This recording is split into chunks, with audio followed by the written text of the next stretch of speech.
Les ONGs fan una tasca importantíssima al nostre poble, fan tota una sèrie de programes en els quals col·laborem des de l'Ajuntament per tal d'arribar al màxim possible de la població, no només a les persones que necessiten, com es diu, aliments o que els paguem l'aigua, la llum o alguna necessitat bàsica, sinó també recursos psicològics, pedagògics. La plataforma va néixer el 2015. En un primer moment va ser per una iniciativa molt concreta, que era pel tema de refugiats sirians que tal volta arribaven i nosaltres ens vam oferir com a ciutat acollidora, i aleshores era per coordinar esforços a l'hora d'acollir a tots aquests immigrants, a tots els refugiats que vindrien. Però igualment la plataforma va continuar, les ONGs es van continuar reunint, l'Ajuntament i les ONGs, per a coordinar totes les accions que duem a terme en acció comunitària o d'acció social al nostre municipi. I el que fem és exposar totes les activitats que té cadascú i entre tots organitzar-les i coordinar el calendari anual, és a dir, tenim un calendari de conjunt, les associacions i l'Ajuntament. La plataforma d'ONGs d'Almassora, que té el seu logo i la seva forma, és un projecte que jo no sabia que existia, me'l vaig trobar quan vaig arribar, dinamitzat per Rosana. M'agrada perquè estan totes i estan aportant el seu granet d'arena al projecte de treballar tots junts a la cerca d'oportunitats de millorar dins de la ciutat d'Almassora. AMEAfrica és una de les associacions locals que vam començar des del principi formant la plataforma d'ONGs d'Almassora. Els beneficis que comporta el que AMEAfrica participe o que forme part de la plataforma d'ONGs és mantindre un contacte en totes les associacions, això ha sigut el més positiu. Els beneficis que tinguem perteneixen a la plataforma d'ONGs d'Almassora com de diferents pobles són totals i són òptims, perquè tota vegada que ens donem a conèixer a través d'aquestes assemblees, d'aquestes plataformes, ens obre un camp tremend.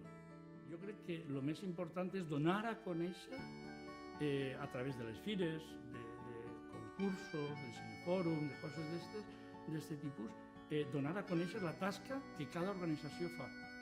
Jo crec que la plataforma, sobretot per a organitzacions més xicotetes, és un element important, o un espai per poder compartir i per poder ajudar-nos uns a altres, no? I saber que no estem sols, que n'hi ha més gent, i després a vegades pot haver ajudes puntuals d'uns a altres.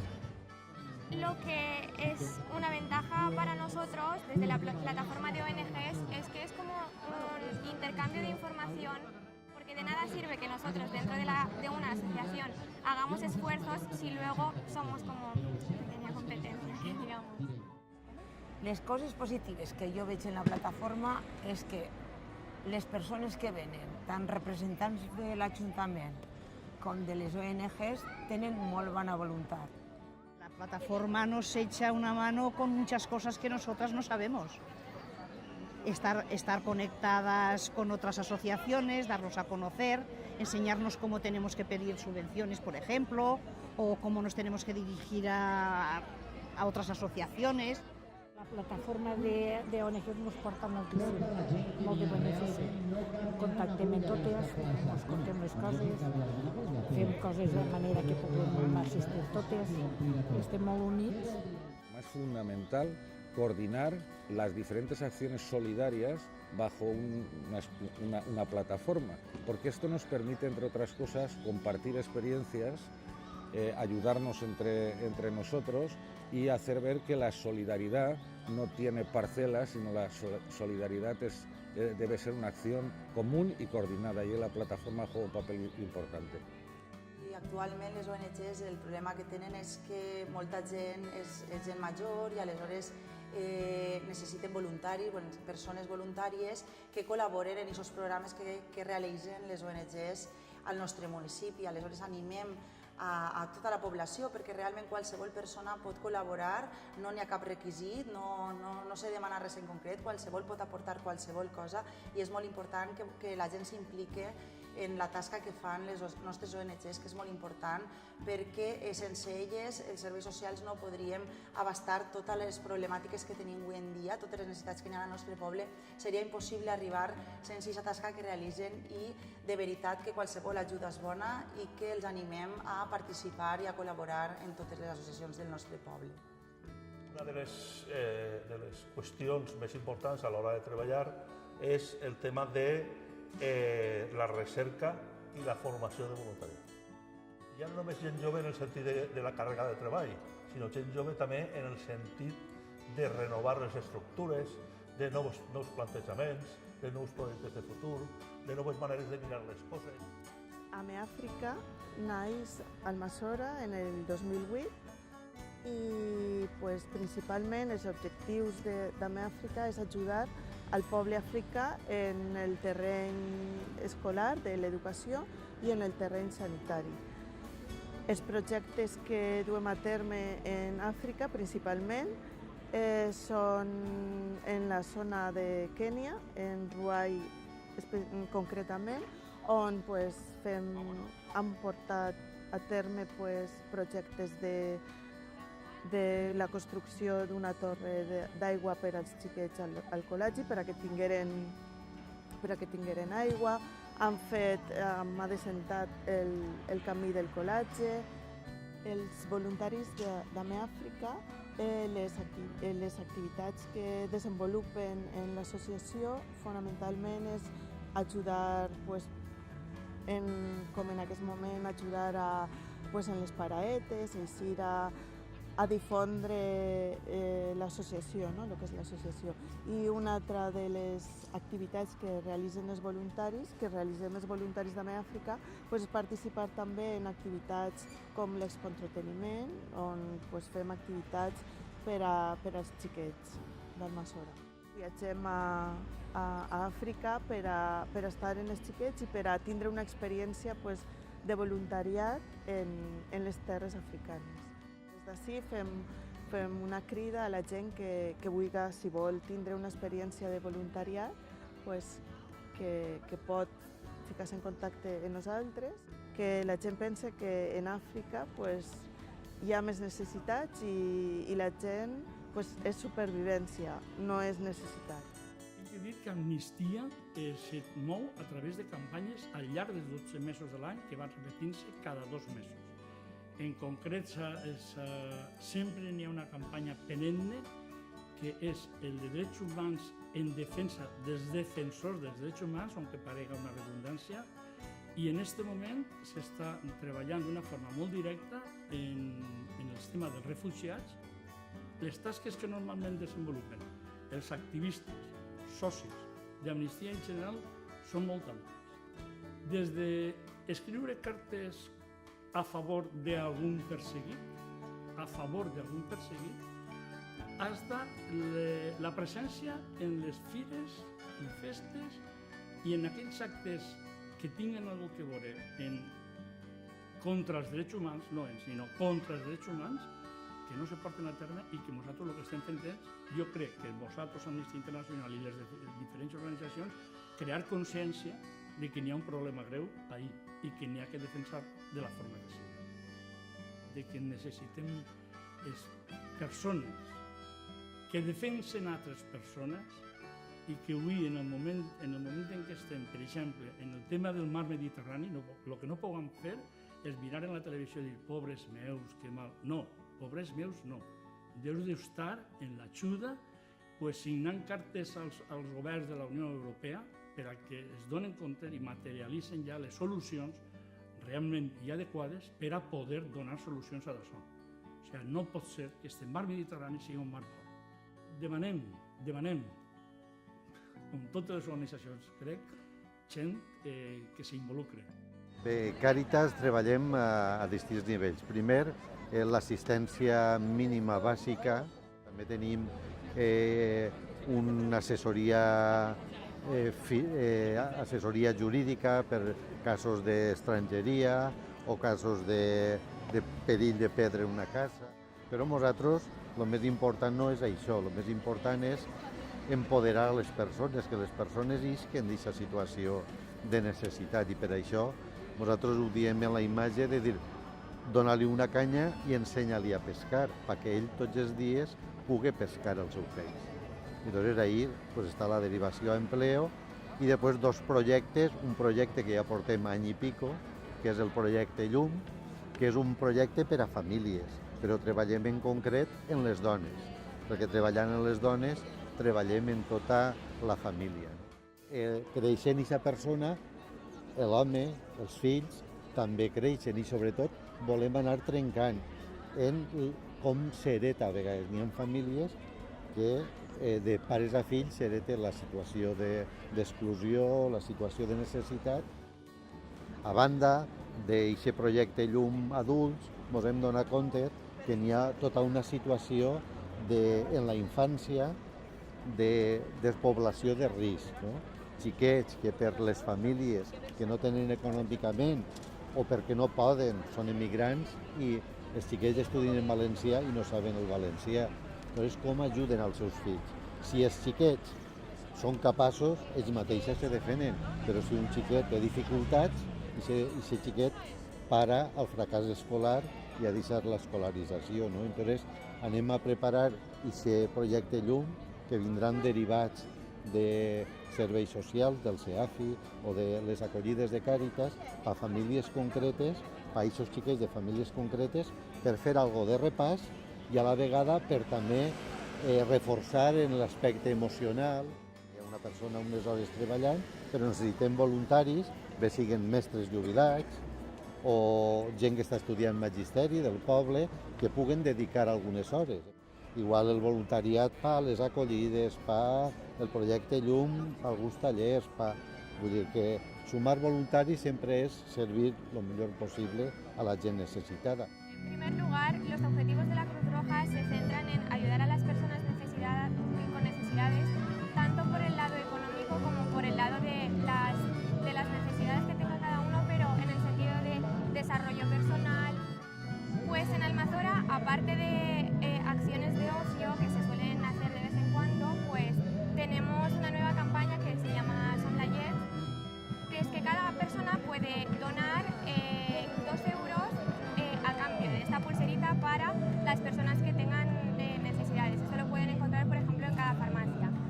Aparte de esto, hay un proyecto sobre los niños que necesitan tener juguetes, pero son juguetes educativos. Entonces el juguete tiene que ser nuevo, tiene que ser sostenible, tiene que promover la igualdad entre los géneros, no tiene que ser sexista, no tiene que ser bélico. Otro proyecto que desarrolla la Cruz Roja es el PER, que es Promoción del Éxito Escolar, que básicamente se centra en ofrecer una ayuda a los niños que no pueden acceder a los estudios superiores o cualquier tipo de estudios, porque muchas veces nos frenamos y dejamos de estudiar porque no tenemos los recursos necesarios. Entonces, sea bien una ayuda económica, sean cosas como fotocopiar, apuntes. Necesitamos que más personas se apunten a que sean voluntarios de la Cruz Roja, porque cada uno tiene su manera de decir las cosas, cada uno es único en sí. Aparte de la ayuda física, lo que viene siendo más personas para hacer un trabajo mejor, pues lo que viene siendo lo que tiene cada uno dentro de sí. Vaig explicar-vos una miqueta com va sorgir l'associació. Nosaltres vam tindre una monja que va vindre al Almassora a donar-nos classe, eren molt xicotetes, i la monja molt jove. Ens va agradar molt, ens va donar molt bé classe i la vam voldre moltíssim. I en el transcurs dels anys, de molts anys, va vindre a la residència de mongetes que n'hi ha a Almassora. El primer que va fer ella va ser buscar a les exalumnes que podia encontrar. Va sorgir poquet a poquet el fer l'associació i ara estem tots molt contents perquè poquet a poquet fem moltes coses, ajudem a moltes persones. L'entitat té un projecte que ja se feia antes de fer l'associació, que és un grup de dones que fan labors. Estan tot l'any fent labors. Després, en Santa Quiteria, tenim 2 setmanes que fan el rastrillo i les labors se venen. I després fa com 6 o 7 anys que fem teatre. El que fem nosaltres, a més del projecte de Missions Consolació, és que donem beques a Burkina Faso i a Togo, perquè xics i xiques puguen seguir estudiant. Ara en aquests moments tenim un xic que està a la universitat. Els voluntaris, que són un grup de gent, en repartir la circular, en cobrar els rebuts, que no cobren molta cosa, però tot a petra fa paret, perquè després multiplicar per 350 és una cosa que és positiva i és bona. Nosaltres treballem per els demés,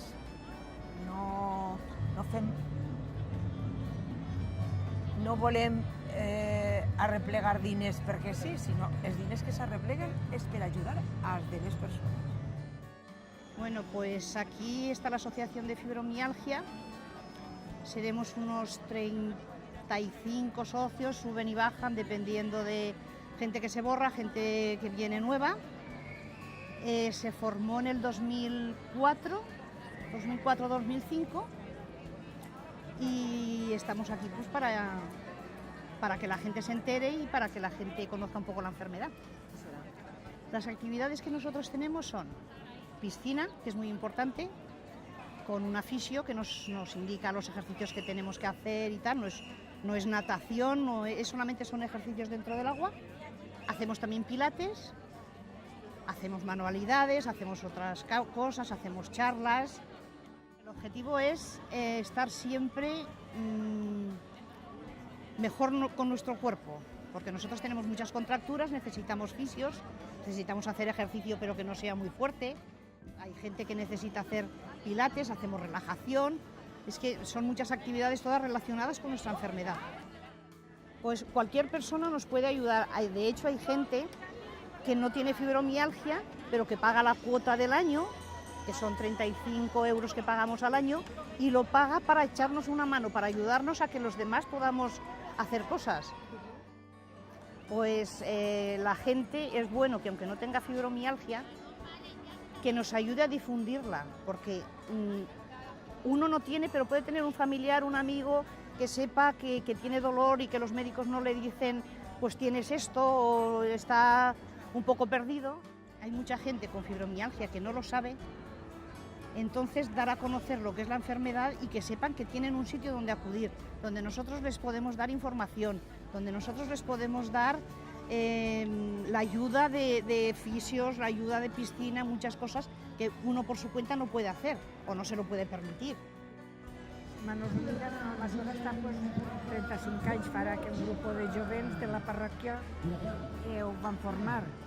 I com un de tants era la meva filla, me venien tots els recaos de Castelló a ma casa i quan ells ja se van ficar a estudiar o se van casar, entonces ho vam agarrar nosaltres, les majors. En Almassora, mira, moltíssimes coses fem. El sopar de la fam, que és el més antic que fem. Després eixim a la fira medieval també, que fem coques de totes les maneres típiques d'ací d'Almassora. Després el dia de Sant Antoni, del porrà de Sant Antoni, tant de la matxà que diem, també tenim una parada també tota de coques. I fem algun teatre o alguna actuació així en l'auditori. Estem juntament en Castelló i són projectes ja de 70 i pico de mil d'euros. Avui mateixa és per ampliació d'oncologia. Fem per hospitals, per les terres, per ajudar-los a que sàpiguen plantar i per fer pous. Allà on faci falta i després quan hi ha algun puesto que hi ha alguna inclemència del temps, tsunamis i coses d'aixes, estan ahí a tot. Manos Unides està ajudar allà que faci falta. Els que col·laboren en Manos Unides, nosaltres les col·laboradores a tot, perquè si és quan a les coques, totes fem coques que no parem. Igual 6, 7, 8, les que toquen. Necessitem la gent jove que que se feren voluntaris que ens ajudaren, que no és una obligació. Nosaltres els ajudaríem a tot el que ells no poden, però necessitem molta ajuda perquè són totes molt majors ja. I a tots els que vulguin, majors i joves i tot, el que vulgui col·laborar en Manos Unidas, estem obertes i ho necessitem a més. Esmara está implicada en diferentes proyectos. El más conocido es Vacaciones en Paz, que consiste en traer durante el verano a niños y niñas desde los campamentos de refugiados saharauis, que están en el desierto del desierto, a familias de acogida, como por ejemplo el municipio de Almazora. También participamos en proyectos de formación y proyectos de sensibilización y de traslado de alimentos y material escolar, educativo a esos campamentos. O sea, intentamos apoyar las infraestructuras y el material que allí es muy necesario. Y el proyecto estrella, digamos, o todos van vinculados a conseguir que después de 45 años prácticamente el pueblo saharaui sea un pueblo libre y pueda retornar al Sáhara, que es su lugar natural. En Almazora participamos siempre y cuando se genera por parte del ayuntamiento algún tipo de actividad, participamos en sensibilizar, informar a las personas sobre la causa y el problema saharaui, y cuando llega el momento de poner en marcha el proyecto Vacaciones en Paz, pues también intentamos buscar familias de acogida. Los voluntarios de la asociación Esmara realizan pues, diferentes actividades. La primera es ser representantes, ser agentes, ser instrumentos para informar sobre el objeto de nuestra acción, que es la ayuda al pueblo saharaui, y así pues cada vez tener más fuerza, más recursos. Y ya dijo alguien que para solucionar un problema lo primero es conocer y saber que hay un problema, y en eso juegan un papel fundamental. Necesitamos que más personas colaboren con nosotros porque es algo lógico que cuantos más seamos, más cerca estaremos de cubrir los objetivos por los cuales nació nuestra asociación, Esmara. Si alguien decide colaborar con Esmara, puede ser familia de acogida durante un verano, que es una experiencia fantástica y maravillosa, de un niño o niña de 8 a 12 años, y aprender mucho de ellos, porque se aprende mucho de ellos. Esas familias pueden ser monoparentales. También se puede colaborar cuando abrimos las campañas de recogida de alimentos, aportando arroz, aceite, y legumbres, que es lo más necesario. También se puede colaborar cuando abrimos campañas de recogida de material escolar, material educativo para enviarlo a los campamentos. Nosaltres com a societat, com a entitats públiques, no tenim que dir a on té que anar la societat, sinó el que tenim que fer és recolzar i posar els recursos que tenim, humans, tècnics, inclús el carinyo i moltes altres coses, l'estima i moltes coses, a que siguin capaços d'anar on ells vulguin. Això a la llarga té que ser bo per al poble, i Almazora té que créixer per aquest aspecte. I m'agradaria que arribarem a allò de l'animació, la tercera fase. Ja no estar ni integrar-se ni coordinar-se, que ells mateixa en una plataforma d'una manera, no dic que sigui assemblea, però d'una manera col·lectiva, siguin capaços d'anar on vulguin ells anar. I l'Ajuntament posar els recursos i els tècnics al servei d'això. I en això sí que he de dir que connectat crec que és una manera de pensar que tenim la gent que en aquest moment estem tirant d'aquest carro, que són prou els serveis socials, en connectat en la majoria de treballadors de serveis socials i en la majoria de polítics que en aquest moment estan duent la càrrega del poble. Des de la societat civil han de partir una sèrie de projectes i l'Ajuntament estem per acompanyar aquests projectes, per donar-los suport, però són ells els que proposen, són ells els que tiren del carro, i això és importantíssim, no? Que siguin les que tinguin la iniciativa i que tinguin cada un els seus objectius, i nosaltres simplement som un suport, una guia, i estem al seu costat per a dur-los a terme de manera coordinada i arribar al màxim possible de la població. Només només des de les accions que es duen a terme als municipis, des de baix, des de la base, serem capaços de canviar el món i per això és tan important que les ONGs estiguen actives, que participen de la vida del poble i que aconseguisquen aquests xicotets canvis que després seran canvis a gran escala, que és el més important, no? Arribar a un canvi global que s'aconseguís a nivell local.